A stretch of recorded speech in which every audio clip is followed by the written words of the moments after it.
ABS-CBN News and Current Affairs. Humahanga sa mga kwento ng malasakit ng Pilipino sa isa't isa.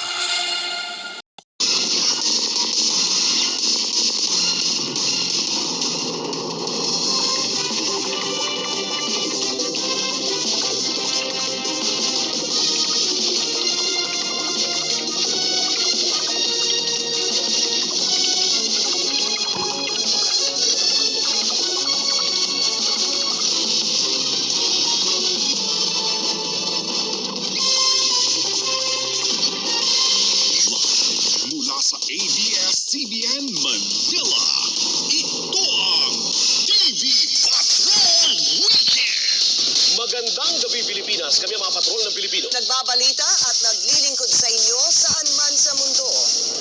Sa ulo ng mga nagbabagang balita.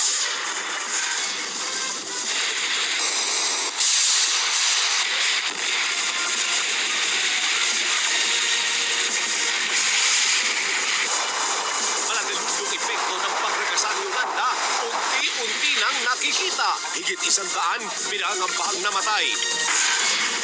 Milyong-milyong pisong halaga ng ari-arian at infrastruktura winasak ni Yolanda. Supply ng kuryente at komunikasyon sa malaking bahagi ng Kabisayaan, bagsak pa rin. Exclusive storm surge sa Tacloban City. Aktwal na nakuna ng news team. Ilang bangkay at mga nasirang kabahayan tumambad din. Bagyong Yolanda nakalabas na sa bansa at patungo sa direksyon ng Vietnam. Dahil Cebu residente doon, inilikas na. At tampok ang iba't ibang imahe ng pananalasa ni Yolanda mula sa pagpapatrol ng mga bayan patroller.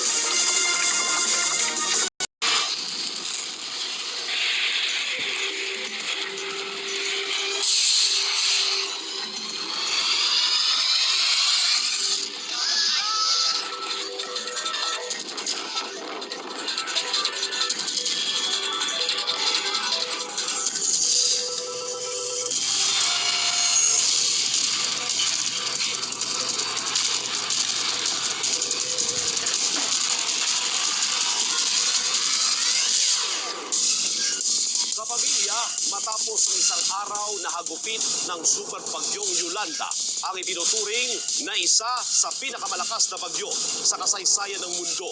Ngayon pa lamang po, unti-unting naisa sa publiko ang mga imahe ng pinsalang nilikha nito sa maraming lugar sa bansa. Isa sa mga una nakatigim ng pagsik ni Yolanda, ang lungsod ng Tacloban sa Leyte. At darong po mismo kahapon sa kasagsagan ng bagyo, ang ABS-CBN News Team sa pangunguna ng ating kasamang si Ted Pailon. Manong Ted, maaari mo bang ilarawan sa amin ang naranasan ninyo kahapon dyan sa Tacloban City?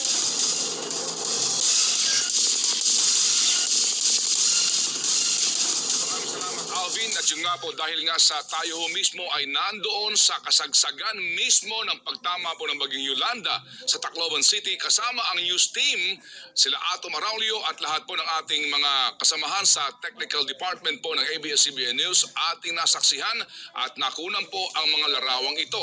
Pero bago po ang lahat, gusto ko muna ipakita Alvin yung mga nakuha natin na naiambag sa atin ng mga amateur video mula po sa mga taga-Tacloban. Unahin ko lang Alvin itong amateur video nakuha ni Ginoong Willard Chan. Ito ho yung para maipaliwanag din Alvin kung paano ba nagsimula.